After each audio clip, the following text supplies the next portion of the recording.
নিতাই গৌরী সীতানাথ প্রেমানন্দে একবার হরি হরি বলো। হইয়াছেন আর হবেন যত আমার মহাপ্রভুর দাস, সবার চরণ বন্দি দন্তে করি ঘাস।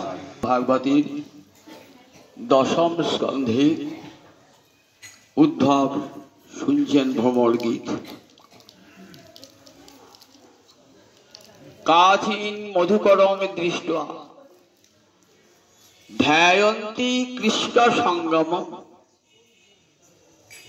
প্রিয় প্রস্থাপিতং দূতং কল্পয়িত্বা ইদম অব্রবীত। কাচিৎ কোন এক রমণী, কোন এক গোপীশ্রেষ্ঠা, এই কাচির শব্দ অর্থ প্রচলিত গোস্বামী পদরা রাধারানী। মধুকরক দৃষ্ট, মধুকর বলে ভ্রমর, যারা মধু পান করে। ধ্যায়ন্তী কৃষ্ণ সঙ্গমম, তখন ধ্যানে রয়েছেন। ধ্যায়ন্তী কৃষ্ণ সঙ্গমম, ধ্যায়ন্তী মানে এখানে ধ্যান রতা রমণী, সতী প্রত্যান্ত শব্দ হয়েছে। যখন উদ্ধব দেখছেন রাধারানীকে, তখনও রাধারানী কিন্তু ধ্যানরতা। কি ধ্যান করছেন? কৃষ্ণ সঙ্গমম, কৃষ্ণ মিলন। কার সাথে? মথুরাপুরের কোন রমণীর সাথে কৃষ্ণের মিলন, এটা রাধারানী ধ্যান করছেন। ধ্যায়ন্তী কাচিন মধুকরম দৃষ্টা ধ্যায়ন্তী কৃষ্ণ সঙ্গমম। ধ্যায়ন্তী মানে ধ্যান করছেন এমন যে রমণী। ধ্যায়ন্তী দীর্ঘিকার আছে, সতী প্রত্যয় হয়েছে। অর্থাৎ যখন উদ্ধবকে দেখতে পাচ্ছেন না, তখন তো ধ্যানমগ্না রাধারানী, ধ্যানমগ্না রাধারানী তখন মোহন ভাব। রায় উন্মাদিনী, রায় উন্মাদিনীর একটা বই আছে, কৃষ্ণকমল গোস্বামীর লেখা, এমএ ক্লাসে পাঠ্য। রায় উন্মাদিনী রাধারানী যখন কেমন না মোহন ভাবে বিভাবিতা। মোহন ভাবটি কেমন? বিরহের চরম দশায় রাধারানী মোহন ভাববতী। দিব্যন্মাদিনী রাধারানী, তখন রাধারানীর মুখ থেকে যে শ্লোকগুলি বার হলো, রসকরা তার নাম দিয়েছেন চিত্র জল্প। চিত্র জল্প, জল্প মানে কথা, সংস্কৃত ভাষায় জল মানে কথা, আর চিত্র মানে বিচিত্র, বিচিত্র কথাবার্তা রাধারানীর। পাগলিনী মানুষ যখন কথা বলে রমণী, তখন তার কথা বলে কেমন হয়? অসংলগ্ন প্রলাপ বলি তো আমরা। রাধারানী তো মহাভাবতী, তার কথা তো সাধারণ পাগলিনী রমণীয় তো হবে না। কৃষ্ণ প্রেমে তিনি পাগলিনী, আর মহাভাবের সমুদ্র থেকে কথাগুলো উঠছে। উজ্জ্বল নির্মৃতি বলছেন রূপ গোস্বামী পাদ, বললেন দেখো, উন্বজ্জন্তি নিবজ্জন্তি চ স্থায়িনী অমৃত বারিধ। রাধারানীর যে প্রেমামৃত সমুদ্র, সেখানে তরঙ্গ উঠছে। উন্বজ্জন্তি নিবজ্জন্তি, একবার উপরে উঠছে, একবার নিচে উঠছে। আপনি যদি সমুদ্রে জলে পড়ে যান, কি দেখবেন? দেখুন চারিদিকে জল, উপরে জল, নিচে জল, এ পাশে জল, ডাইনে জল, বামে জল, সম্মুখে জল, পিছনে জল। আর রাধারানী সেই কি সমুদ্রে? না, রাধারানী তখন মহাভাবের সমুদ্রে, মোহন ভাবে মোহন ভাববতী রাধারানী। স্থায়ী ভাব কৃষ্ণ প্রতি, কৃষ্ণ ভালোবাসার স্থায়ী ভাব, সেটা না অমৃত বারিধ, অমৃতের সমুদ্র, সেখানে ঢেউ উঠছে। আপনি সমুদ্রের তীরে যদি দাঁড়ান, পূর্ণিমার দিন কি দেখবেন? পূর্ণিমার দিন সমুদ্রে দেখবেন চাঁদের ছট কিরণে সমুদ্রের জলে ঢেউ উঠছে, উঠছে নামছে, উঠছে নামছে। ঠিক তেমনি আজ উদ্ধব দেখছেন যে রাধারানীর প্রেম সমুদ্রে কত ঢেউ উঠছে, কত ঢেউ উঠছে, আবার সেই ঢেউ মিলিয়ে যাচ্ছে। উদ্ধব, জ্ঞানের রাজা উদ্ধব, আজ দেখছেন যে সাক্ষাৎ কৃষ্ণ প্রেম বৃন্দাবনে কেমন মূর্তি ধারণ করে এসেছেন। মনে মনে ভাবছেন যে আমি যদি বৃন্দাবনে না আসতাম তাহলে আমার কিন্তু বড় ক্ষতি হয়ে যেত, জানতে পারতাম না প্রেম বস্তুটি কি, জানতে পারতাম না। এত পড়াশোনা করেছেন উদ্ধব, চারি বেদ তার ঠোঁটস্থ, নখদর্পণে বৃহস্পতির ছাত্র, বুদ্ধিতে তিনি সকলের সেরা। কিন্তু ভাবছেন মনে মনে যে এই রাধা গোবিন্দ তো বিরহ কখনো হয় না, তাহলে বিরহটা হয়েছে কি জন্যে না আমার প্রতি অনুগ্রহ করবার জন্যে, কৃপা করবার জন্যে। যদি বিরহ না হতো আমি বৃন্দাবনে আসতাম না, আর রাধানী কি বস্তু আমি কোনোদিন জানতেও পারতাম না, ব্রজকবিরা কি বস্তু জানতেই পারতাম না। তাই বলছেন বিরহে ন মহাভাগা মে মহান অনুগ্রহ কৃত। এই বিরহে আমার প্রতি অনুগ্রহ করেছেন গোবিন্দ। তাই এই বিরহ কাচিন মধুকরং দৃষ্টা ধ্যায়ন্তী কৃষ্ণ সঙ্গমম। রাধানীর প্রেমামৃত সমুদ্রে একবার ঢেউ উঠছে, একবার নামছে। তখন রাধানী মুখ থেকে 10টি শ্লোক বার হয়েছিল। এই 10টিকে কি বলে ভাগবতে? ভ্রমর গীতা। অর্থাৎ একটি ভ্রমরকে উদ্দেশ্য করে রাধানী যে প্রেমের গান গেয়েছিলেন তারই নাম ভ্রমর গীতা। ভাগবতে এই ভ্রমর গীতা খুব আস্বাদ্য, ভক্তগণ পরমাদরে আস্বাদন করেন। রাধারানীর উন্মাদিনী রাধারানীর অন্তরের কথাগুলো আগের দিন শুনিয়েছি। ভ্রমরকে কি বলছেন? ওরে ভ্রমর, সকৃত অধর সুধাং সাং মহিনী পায়ুত্বা সদ্য তত্ত্ব যে অসমান সুমনসৈব ভবাদ্রিক। দেখ, শাস্ত্রে বলেছে যে কপটের সঙ্গে বন্ধু কে জোটে? কপটি। খল ব্যক্তির বন্ধু খলই হয়, দুর্জনের বন্ধু দুর্জন হয়, সুজনের বন্ধু সুজন হয়। শয়তানে শয়তানে কোলাকুলি কথা তেমন শুনি। তা দেখ, তুই কপট, তোর বন্ধু কপট, তোদের জুটিটা ভালো হয়েছে, বুঝছিস তো? দেখ, তোরা যেমন প্রতারণা করিস কার সঙ্গে? ফুলের সঙ্গে প্রতারণা করিস। আর তোর যে প্রভু সে কাদের সঙ্গে প্রতারণা করেছে? ফুলের মতো সুন্দর মন যাদের, সুমনস ইব। অর্থাৎ কি হলো?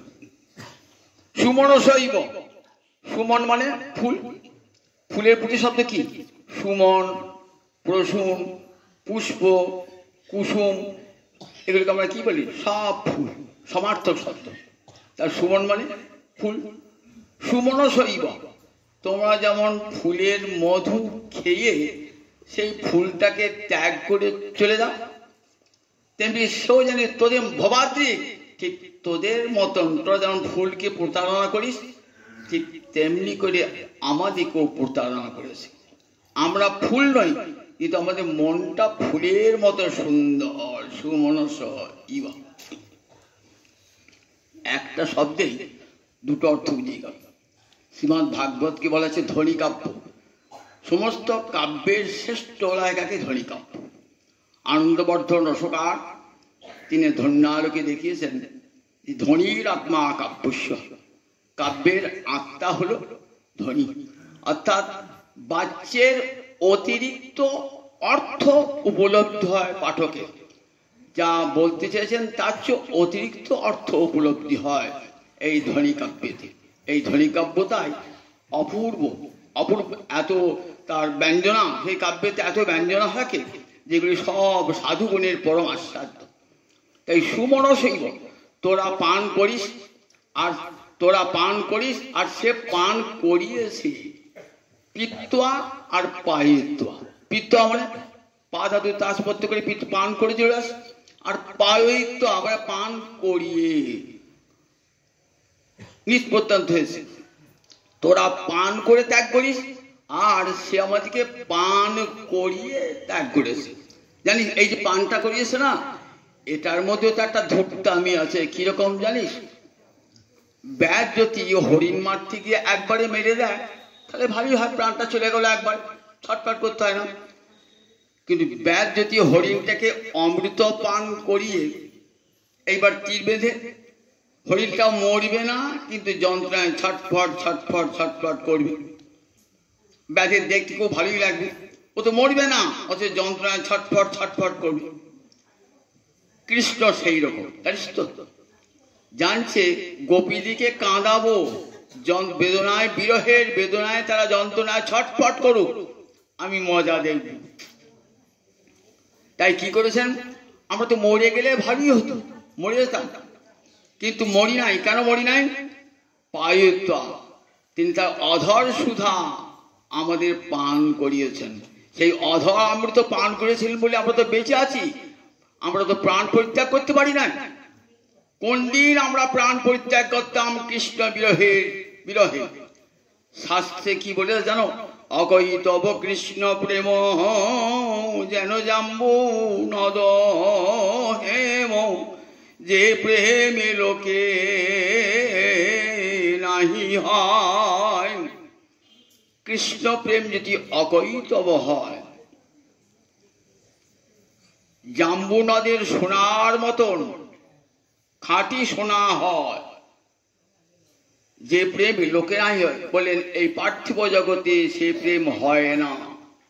যদি হয় তার যোগ, তথাপি না হয় তার বিয়োগ, বিয়োগে হইলে আর কেহ না জিয়ই।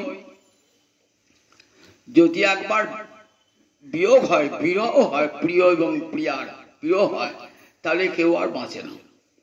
আমরা যে বেঁচে আছি অকৃতজ্ঞ কৃষ্ণ প্রেমে, কেন জানো? অধর সুধা পান করিয়েছে বলি। শাম বলছেন তুমি পান করতে গেলে কেমন তোমরা? তা বলছিস ভ্রমর, জানিস ওই অধরামৃতের কি মোহিনী শক্তি আছে জানিস? সাং মোহিনী মোহগ্রস্ত করে দেয়, মোহগ্রস্ত করে, মোহিনী মোহগ্রস্ত করে দেয়। তাই আমরা পাগলিনী হয়ে তার অধরামৃত পান করেছি। সাং মোহিনী অসাধারণী, টিকাকাররা বলেছে অসাধারণ। ওই অধরামৃতের এত মোহ, অধরামৃত। তাই তার গুণের কথা আমাদের কাছে শোনাস না। রাধারানী বলছেন তো মান গর্বিনী হয়ে বলছেন। অদ্ভুত দেখুন, মান মিলনে হয়, বিরহে কোনদিন মান হয় না। আর বিরহে মান, বিরহে মান ভাবনাখানে এমন। কৃষ্ণ তো আজ রাজা হয়েছে, আজ রাজা হয়ে কি এই গ্রামে রাখাল বালকগুলোর কথা মনে রাখবে? আর গোপালিকা এই বালিকাগুলোর কথা মনে রাখবে? একদিন সে আমাদের সঙ্গে গরু চড়াতো, সে একদিন বাঁশি বাজাতো, আজকে সে মথুরায় গিয়ে রাজা হয়েছে। আমরা তাকে বলতাম, কত রঙ্গ পরিহাস করতাম।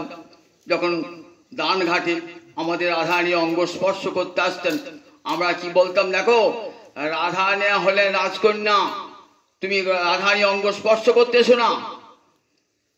তখন কি বলতেন গোবিন্দ? বলতেন আমিও তো রাজার ছেলে, আমার রাধারানী অঙ্গ স্পর্শ করার অধিকার আমার আছে।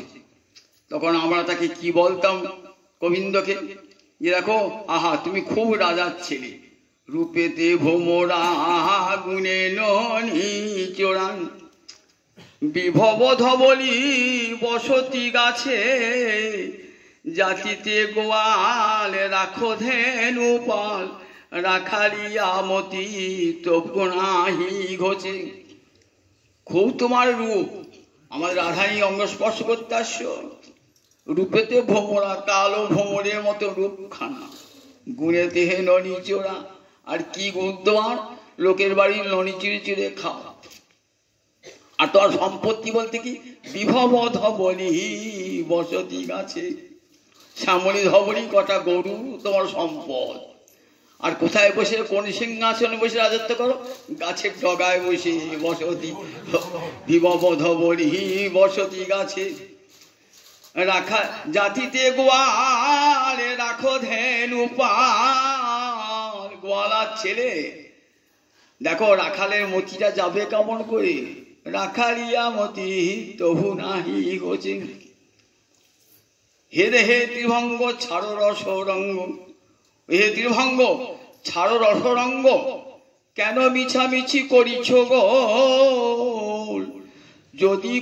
যদি করো গোল শিরে ঢারি ঘোল, দিব প্রতিফল জানিবে পিছে। দেখো, এখানে বেশি ঝামেলা করতে এসো না, কোলাহল করতে এসো না। যদি বাড়াবাড়ি করো ত্রিভঙ্গ, তাহলে কি করবো জানো? শিরে ঢারি ঘোল। নান ঘাটে যাচ্ছেন তো, মাথায় ঘোল নিয়ে যাচ্ছেন তো। শিরে ঢারি ঘোল, দিব প্রতিফল জানিবে পিছে। তখন জানবে কাঁধে পাল্লায় পড়িছে একবার। শুনো ওহে কালো, যদি চাহো ভালো, ওহে কালো যদি শুনতে চাও, তাহলে ঘনায় ঘনায় কেন আসিছ কাছে? কেন ঘড়ি ঘড়ি কাছে আসছো? কহে যদু না মথুরারও না, জানো না কি রাজা কংস আছে? কবি যদুনাথ বলছে, জানো না? এখন মথুরা রাজা কংস জানিয়ে দেবো যে কালো ছেলেটা রাধানীর অঙ্গস্পর্শ করতে আসে। এমনি করে আমরা কত অঙ্গ পরিহাস করেছি বৃন্দাবনে, আর সে তো রাজা, আর আমরা তো দুঃখিনী গ্রাম্য। আমরা মথুনগরী যোষিতা সবহু রস পণ্ডিতা, আর আমরা গ্রাম্য পশুপালিকা। আমরা গ্রামের মেয়ে, আমরা গোয়ালিনী, আমরা পশু পালন করে থাকি, পশুপালিকা, গ্রাম্য পশুপালিকা। আমাদের কথা কি তার কি মনে থাকবে? আমাদের কথা কি মনে থাকবে? তাই দেখো, আমাদেরকে মেরে গেলেই ভালো করতো, কিন্তু আমাদেরকে মেরে যায় নাই তো। আমাদেরকে কি করেছে? সাং মোহিনী অধর সুধাং পায়ুত্বা, অধর সুধা পান করিয়ে তত্ত্যাজে আমাদেরকে ত্যাগ করেছে। তেমন তোদের মতন ভবাত্রিক, তোরা যেমন মধু পান করে ত্যাগ করিস, আর শ্রীকৃষ্ণ আমাদের মধু পান করিয়ে, অধরামৃত পান করিয়ে ত্যাগ করেছে। ভগবান বলছে, ঠাকুরানী আমার প্রভু নিন্দা করছো, আমার প্রভু নিন্দা করছো? আচ্ছা, তাহলে পরিচরতি তৎ পাদ পদ্মং কথমনু পদ্মা। পদ্মা মানে কি? লক্ষ্মী। পরিচরতি কথম তৎ পাদ পদ্মম। লক্ষ্মী কেন তার চরণ সেবা করছে?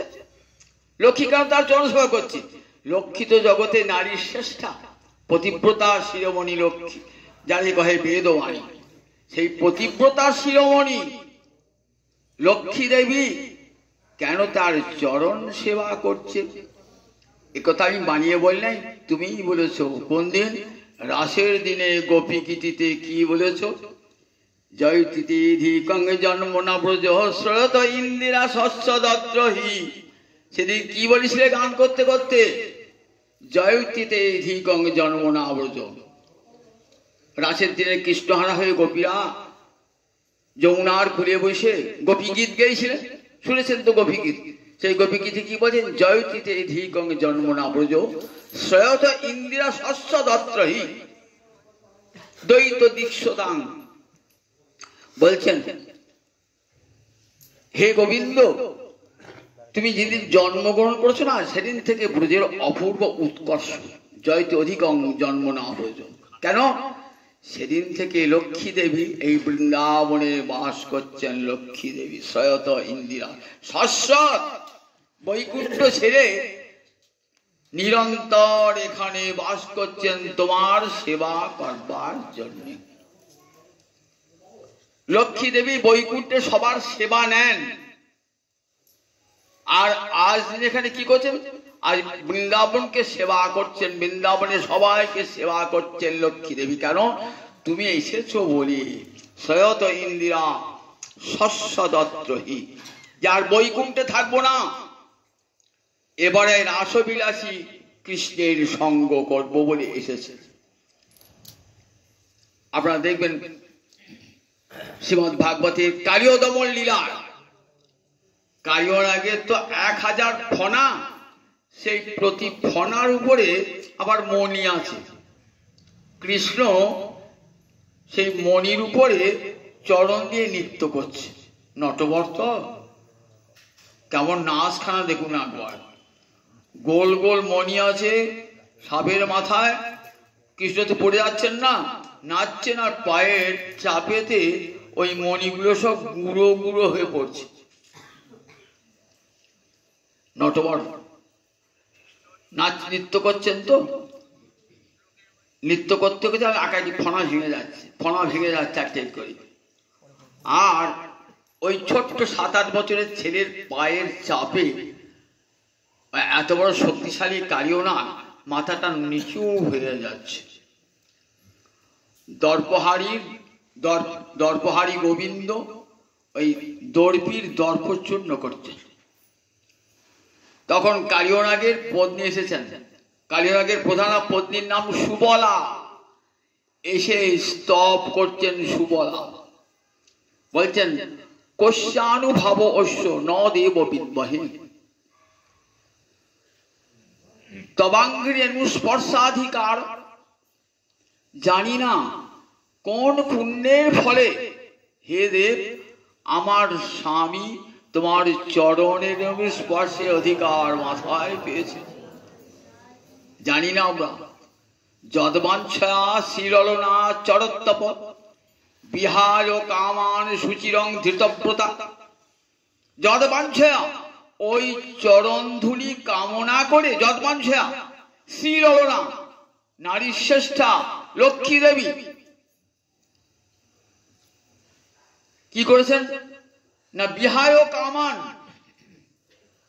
বৈকুণ্ঠের সম্পদ বিহায় পরিত্যাগ করে সুচিরং ধৃতব্রতা বৃন্দাবনে এসে দীর্ঘকাল ধরে তপস্যা করছেন। বৃন্দাবনে এসে আজও যারা বৃন্দাবনে যাবেন দেখবেন বিল্লবনে গিয়ে সেখানে লক্ষ্মী দেবীর তপস্যা করছেন। সেখানে এসে কেন?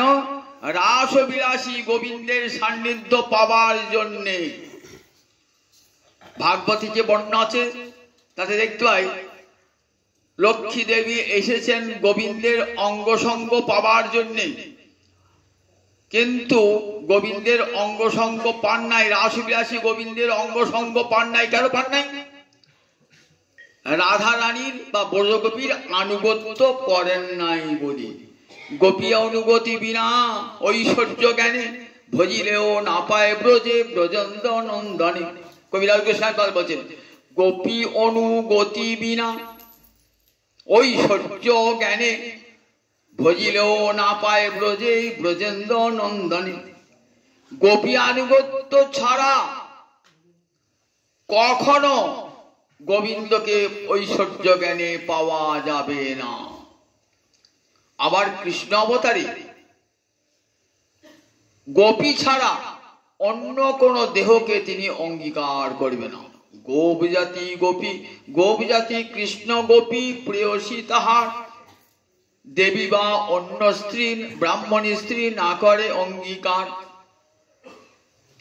কৃষ্ণ অবতারে গোবিন্দ কোন দেবীকে গ্রহণ করবেন না, কোন ব্রাহ্মণীকে গ্রহণ করবেন না, একমাত্র গোপীকে ছাড়া।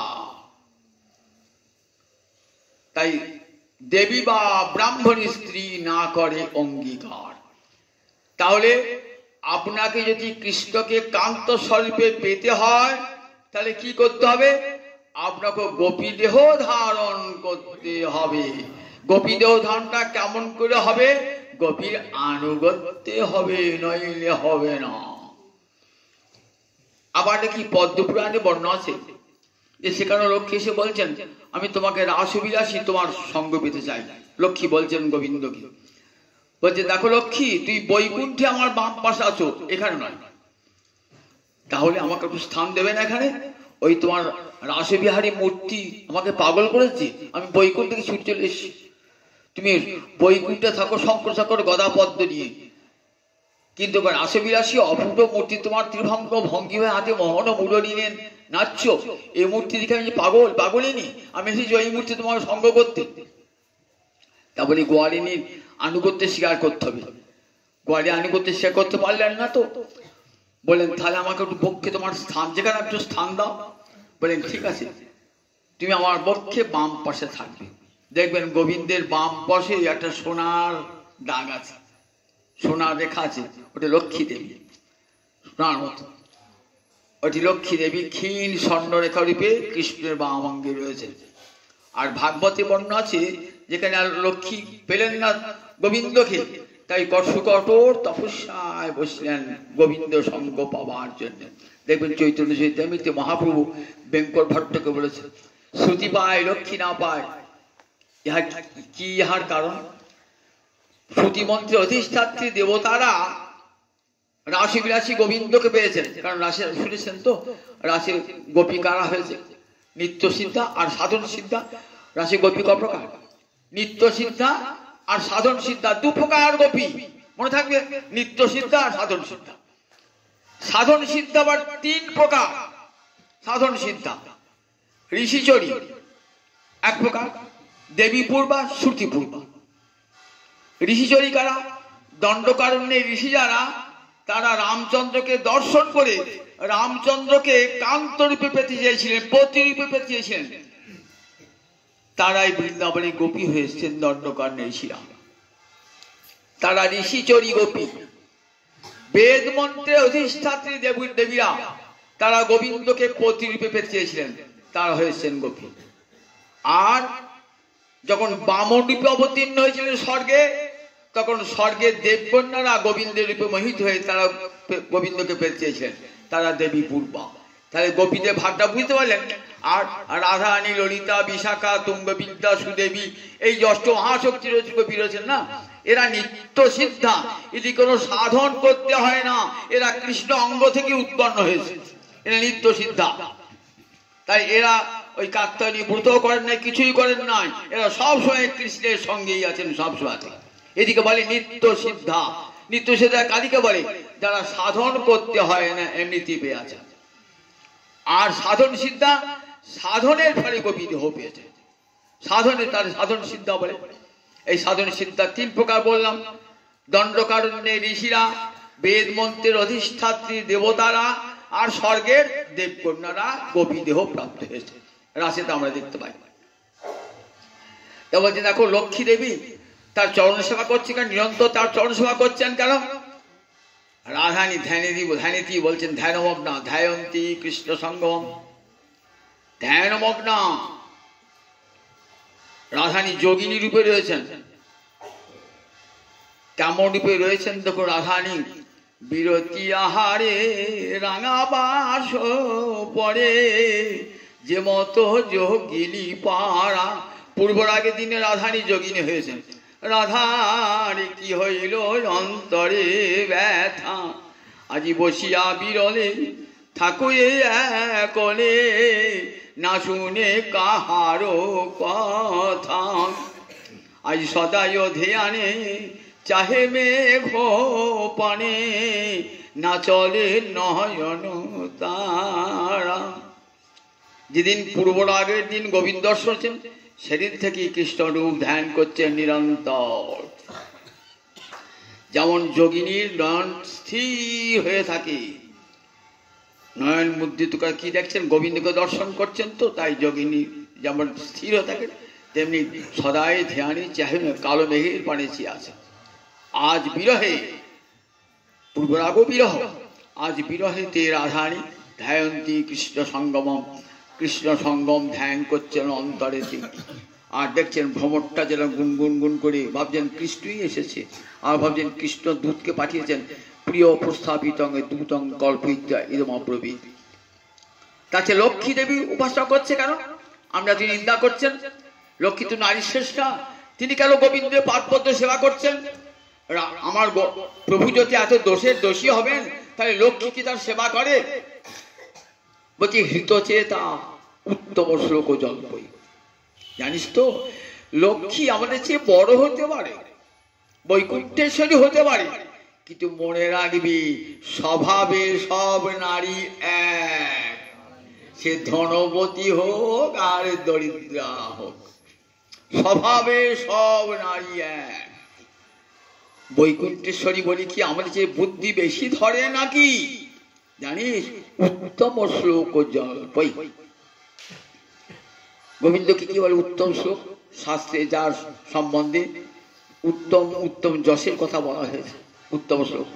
জানিস তোর কপটি বোন, তোর কথাগুলি এত মিষ্টি না, ওই কথা শুনলে না সব নারীর মন ভুল হয়ে যায়। তাই লক্ষ্মী দেবী তো নারী, আমাদের মতনই তো। তা দেখ আমরা কিন্তু বুঝতে পেরেছি, লক্ষ্মী বুঝতে পারে না এখনো, একদিন টের পাবে। আমাদিকে যেমন কাঁদাচ্ছে না, ঠিক তেমনি লক্ষ্মী দেবীকেও একদিন কাঁদাবে। এমনিকে আমাদের হিতচেতা বলেন, হিতচেতা চিত্ত হরণ করেছে। গোবিন্দ এমন মধুর মধুর কথা বলে না, দেখবেন কৃষ্ণের যে 64 গুণ না, তার মধ্যে একটা গুণ রম্যবাক, সুন্দর কথা বলতে পারেন গোবিন্দ। এমন করে কথা বলবেন না মোহিনী বাক্যে যে রাধারানী মন গোবিন্দের মন ভুলে যাবে। রাধারানীকে দেখো কি বলছে রাধারানীকে, শুনো শুনো ভানু বালা বিনোদিনী রায়, তোমা বিনা এ সংসারে আমার আর কেহ নাই। তুমি মোর মন্ত্র তন্ত্র, তুমি মোর ধ্যান, তোমার লাগি করিলাম আমি বৃন্দাবন ধাম। বলুন গোবিন্দের মুখে এইরকম কথা শুনে রাধা নিশ্চিত থাকতে পারেন? তোমার লাগি করিলাম আমি বৃন্দাবন ধাম, তোমার গুণ গাইবারে লাগি আমি বাঁশি শিখিলাম, তোমারও লাগিয়া বধূ আমি গোলক ছাড়িলাম। কেমন মধুর বাক্য দেখুন গোবিন্দের, রম্যবাক, কেমন সুন্দর রম্যবাক। এই রম্যবাকেতেই সমস্ত ব্রজগোপীর মন ভুলে গেছে। এখানে বলছেন রাধারানী ধ্যায়ন্তী কৃষ্ণ সঙ্গমম, কৃষ্ণচরণ ধ্যান করতে করতে বলছেন। জানিস ওই গোবিন্দের কথা শুনে আমরা একদিন ভুলেছিলাম, আমাদেরকে বলেছেন দেখো রাধারানী তোমার জন্য আমি বৃন্দাবন ধাম তৈরি করেছি, তুমি আমার মন্ত্র, তুমি আমার তন্ত্র, তুমি আমার সব, তোমার লাগি আমি গোলক ছাড়িলাম, তোমার জন্য আমি গোলক ছাড়লাম। তোমারও গুণ গাইবার লাগি আমি বাঁশি শিখিলাম, আমি বাঁশি শিখেছি তোমার গুণ গাইবার জন্য। বলে দেখো ইথে প্রত্যয় না হয় যদি ধর্ম করো সাক্ষী। বলছেন যদি দেখো এ তো তোমার বিশ্বাস হচ্ছে না, ও দুটি চরণ রাখো তাহে মো শ্যামে নাম লিখি। দাও দাও রাধারানী, বিশ্বাস হচ্ছে না তো? আমি তোমার চরণে যে বিশ্বাস হচ্ছে না, ও দুটি চরণ দাও তাতে শ্যামে নাম লিখি। দাও তোমার দুটি চরণ দাও, ওই চরণে লিখে রাখবো গোবিন্দ তোমার চরণের চিরকালের দাস শ্যাম নাম লিখি। শ্যাম নাম লিখিতে মনে হয় ভয়, ভূমির উপরে লিখি চরণে রাখো দায়। এত সুন্দর কোমল চরণ তোমার, লেখনি যখন লিখবো না তাহলে কি হবে, তোমার চরণের আঘাত পাবে তো, তাই বড় কষ্ট হয়। কি করে জানো, মনে হয় ভয়, তাই কি করি ভূমির উপরে রাখি চরণে রাখো দায়। আমি ভূমির উপরে রাধা রাধা নাম লিখছি, শ্যাম শ্যাম নাম লিখছি, তুমি চরণ দুটি দাও ধীরের উপরে, ওই রাধা নাম কৃষ্ণ নাম শ্যাম নাম ফুলো তোমার চরণের তলায় শ্যাম নাম ফুলো। এই যে কৃষ্ণের মধু বাক্য, এই বাক্য শুনে জগতে কোনো গোপী থাকতে পারে?